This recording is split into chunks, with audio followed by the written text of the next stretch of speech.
Matatakotin ka ba? What? Sa bidyong ito ay aalamin natin ang 10 pinaka nakakatakot na hayop sa buong mundo. Mas nakakatakot pa ito sa palo ng nanay mo. Number 10. Ang kamag-anak ni Squidwards, ang sea squirt. Kilala ito bilang tunicates. Isa itong larvae na palangoy-langoy sa tubig.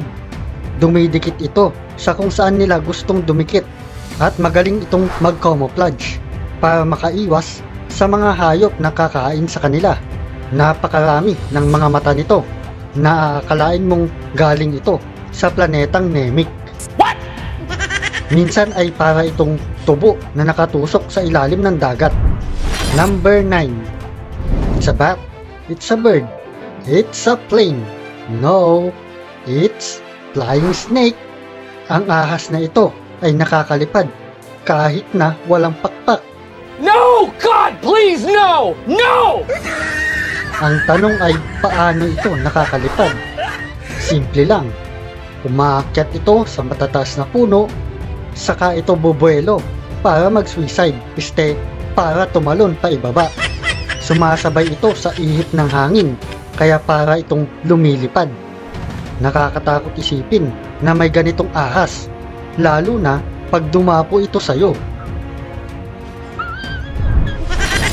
Number 8. Short-tailed shrew. Ang hayop na ito ay maliit lang, pero mamamangha ka sa taas ng boses nito. Cute itong tignan, pero may dala itong panganib mula sa makamandag niyang laway at matatalim ng ngipin. Kinakagat nito ang lahat ng bagay na gusto niyang kagatin, at sigurado akong alaga ito ni Mike Enriquez, dahil kapag nakagat ka nito ay siguradong hindi ka niya tatantanan. Hindi namin kayo tatantanan. Bago tayo magpatuloy ay kung interesado ka sa mga ganitong video ay inaanyayahan kitang mag-like at mag-subscribe para maging updated ka sa mga latest video na aming inilalabas. Number 7.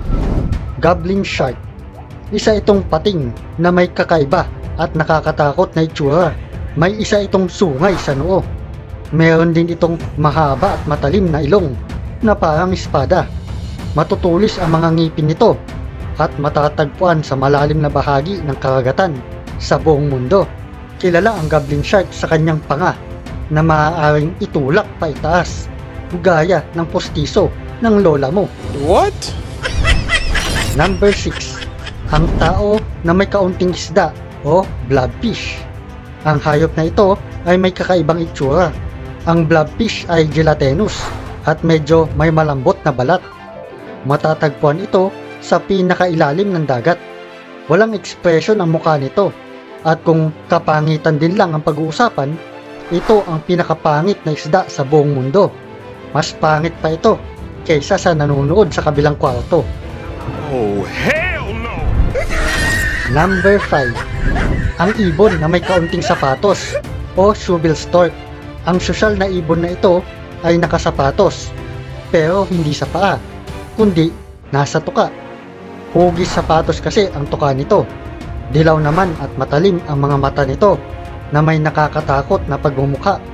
May mahabang paa at matikas ang tindig, at madalas matagpuan sa mga palaisdaan. Mabagal itong kumilos, pero madiskarte ito sa panghuhuli ng isda. Number 4. Ang kamag-anak ng mga dilas-alas, ay.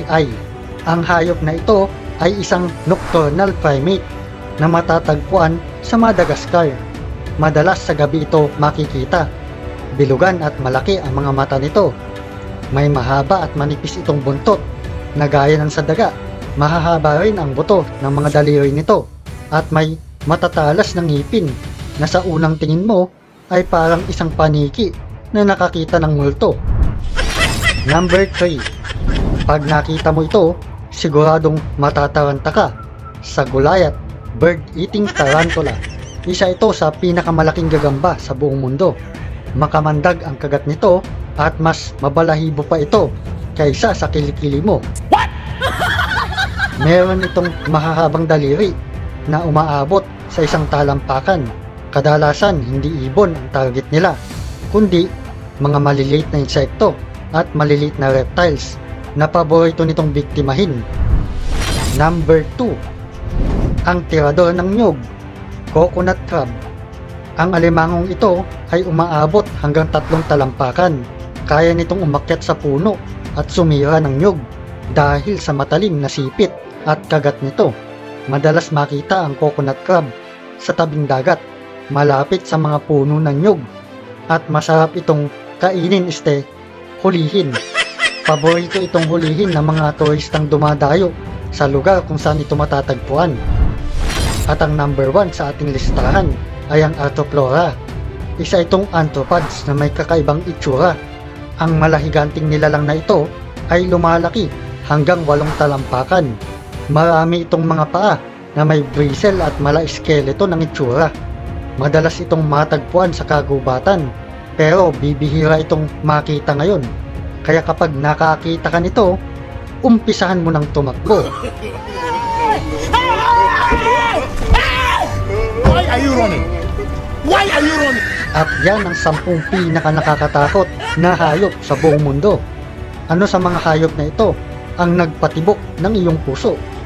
I-comment mo na at huwag kalimutang mag-like at mag-subscribe para sa mga latest video na aming inilalabas. Salamat sa panonood. Hanggang sa muli.